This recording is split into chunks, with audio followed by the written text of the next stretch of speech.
नमः शिवाय। बोलो शंकर भगवान महादेव की जय। আজ চলেছি আমরা সবাই মিলে শিবনিবাস। শিবনিবাস মানে নাম শুনলেই বোঝা যাচ্ছে শিব নিবাস, অর্থাৎ শিবের বাসস্থান। এটা অবস্থিত আমাদের নদিয়া জেলার মাছদিয়ার কাছে কৃষ্ণগঞ্জ ব্লকে শিবনিবাস অবস্থিত। শিবনিবাস যাওয়ার জন্য অনেকগুলো অপশন রয়েছে, যেরকম যদি কেউ ট্রেনে করে শিবনিবাস আসতে চায় তাহলে শিয়ালদা থেকে বা রানাঘাট থেকে গেদে লাইনের যে কোনো ট্রেন ধরে মাছদিয়া স্টেশনে নেমে আসলেই শিবনিবাস পেয়ে যাবে।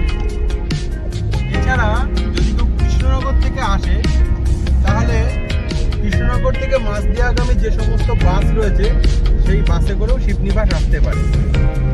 তো আমরা বাড়ি থেকে গাড়ি নিয়ে যাচ্ছি, সেই কারণে গ্রামের ভিতরে রাস্তা দিয়ে যাচ্ছি। প্রাকৃতিক সৌন্দর্য দেখতে দেখতে আমরা পৌঁছে যাব শিবনিবাস, এবং শিবনিবাস গিয়ে মন্দিরের সমস্ত কিছু দেখাবো। বাবা রাজরাজেশ্বরের মূর্তি দেখাবো, যা এশিয়ার মধ্যে দ্বিতীয় বৃহত্তম শিবলিঙ্গ। এশিয়ার দ্বিতীয় বৃহত্তম কষ্টি পাথরের প্রতিষ্ঠিত শিবলিঙ্গ শিবনিবাসে অবস্থিত। বলো শঙ্কর ভগবান মহাদেব কি জয়।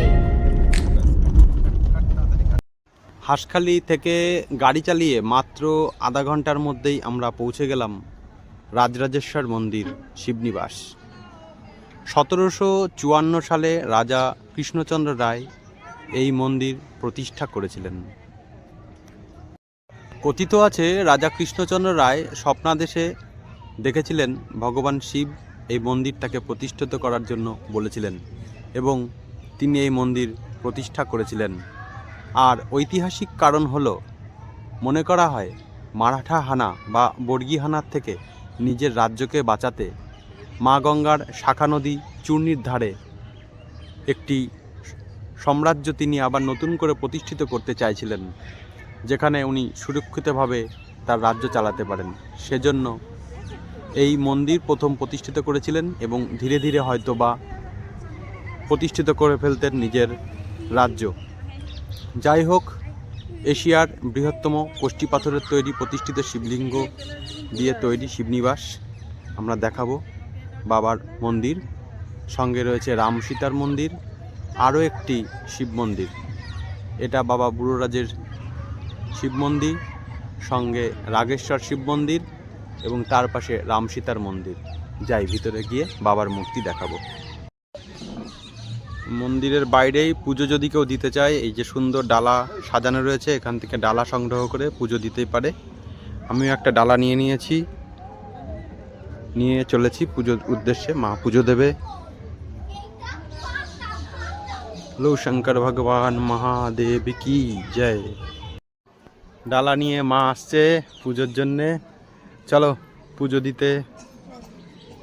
আজ ভালো দিন রয়েছে, এখনও অমাবস্যা রয়েছে, অমাবস্যা ছাড়েনি। কাল রটন্তী কালী পুজোও ছিল। বাবা ভোলানাথের উদ্দেশ্যে পুজো দেবে মা এগিয়ে চলেছে।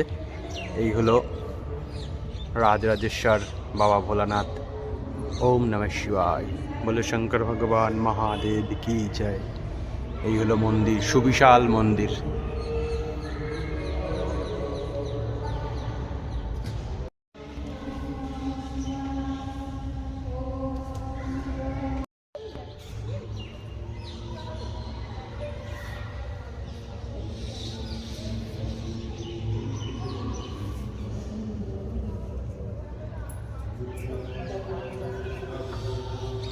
মা আর মেয়ে দুজনে উঠে পড়েছে পুজো দিতে। 9 ফুট লম্বা শিবলিঙ্গ, যা সিঁড়ি দিয়ে পাশ দিয়ে বেয়ে উঠতে হয়। এশিয়ার দ্বিতীয় বৃহত্তম শিবলিঙ্গ।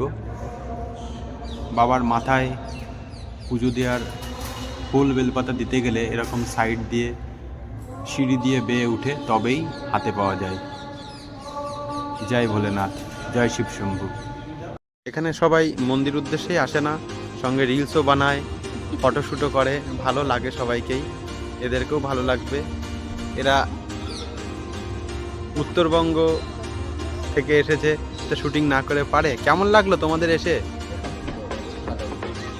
ঠিক আছে, চলো একটু প্রদক্ষিণ করে নিই মন্দিরের চারিদিক।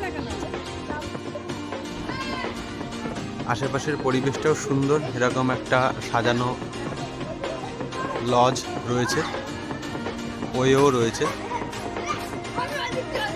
মন্দির প্রদক্ষিণ করে এবং পুলিশ ক্যাম্পও আছে এখানে। এখানে ভীম একাদশীর দিন মেলা বসে মন্দির চত্বরে এবং শিবরাত্রির দিন মহা সমারোহে মেলা শেষ হয়। এছাড়াও শ্রাবণ মাসের প্রতিটা সোমবারই জল ঢালার জন্য অসম্ভব ভিড় হয়। শেষ সোমবার তো বলাই বাহুল্য। সামনে রামসীতা মন্দির, এই যে দেখা যাচ্ছে রামসীতা মন্দির যাব, কিন্তু রামসীতা মন্দিরের ভিতরে ভিডিও কোনোভাবেই অ্যালাউড নয়, সেই জন্য দেখাতে পারবো না। ওম নমঃ শিবায়। আর সামনে এই হচ্ছে রামসীতা মন্দির। এখানে গ্রীষ্মকালীন সময় সকাল 8টা থেকে 12টা এবং বিকেলে 4টে থেকে 6টা। শীতকালীন সময় সকাল 8টা থেকে 12:30 ও বিকেল 3:30 থেকে 6টা, বিকেল 3:30 থেকে 6টা। এই হলো এখানে দর্শনের সময় এবং পুরোহিতের ফোন নম্বরও দেওয়া আছে। এখানে যদি কেউ পুজো দিতে চায় এসে পুরোহিতের ফোন নম্বরে যোগাযোগ করলে পুজোও দিতে পারবেন। তবে ভিতরে ক্যামেরা অ্যালাউ নেই এখানে, ওই জন্য দেখাতে পারছি না ভিতরে। খুবই সুন্দর। আর এই রাস্তাটা দিয়ে সামনে এগিয়ে গেলেই চুন্নি নদী, যেখানে বাঁশের সাঁকো দিয়ে নদী পার হলেই ওপারে মাছদিয়ার দিকে যাওয়ার বা কৃষ্ণনগরের দিকে যাওয়ার রাস্তা। বাসে মাছদিয়া আর টোটো ধরে মাছদিয়ায় যাওয়া যায়, প্লাস টোটো ধরেও মাছদিয়ায় যাওয়া যায়। সেখান থেকে স্টেশন থেকে ট্রেন পাবেন এবং বাঁ দিকে বাস ধরলেই কৃষ্ণনগর বাস স্ট্যান্ড। যারা বাস পথে কৃষ্ণনগর থেকে এসে শিবনিবাস মোড়ে নামবে তারা এই বাঁশের ব্রিজ পার হয়ে চুন্নি নদীর উপরে যা তৈরি সেই বাঁশের ব্রিজ পার হয়ে এসে মন্দিরে প্রবেশ করবে। আর যারা মাছদিয়া থেকে আসছে তারাও শিবনিবাস মোড়ে টোটো করে এসে নেমে এই নদী পার হয়ে বাঁশের ব্রিজ দিয়ে পার হয়ে তাড়াতাড়ি চলে আসতে পারে। এছাড়াও আর একটু এগিয়ে গেলে একটা ব্রিজ নতুন তৈরি হয়েছে কংক্রিটের, সেটা পার হয়ে মন্দিরে ডাইরেক্ট গাড়ি নিয়ে এসেও ঢোকা যায়। সেজন্য সমস্ত রকম ব্যবস্থাই আছে।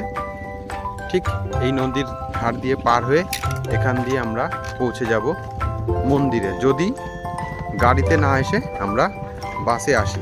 এছাড়া মন্দিরে কিন্তু যা বললাম গাড়ি নিয়ে ডাইরেক্ট মন্দিরের কাছেও যাওয়া যায়, কংক্রিটের ব্রিজও তৈরি হয়ে গেছে পাশে। অপূর্ব সুন্দর দারুণ একটা বিকাল কাটলো, খুব ভালো লাগলো বাবার দর্শন করে। এই ভিডিও আজ এই অবধি সমাপ্ত করলাম। পরবর্তী আবার কোনো ভিডিওয় দেখা হবে। সবাই ভালো থাকবেন। বলো শঙ্কর ভগবান মহাদেব কি জয়।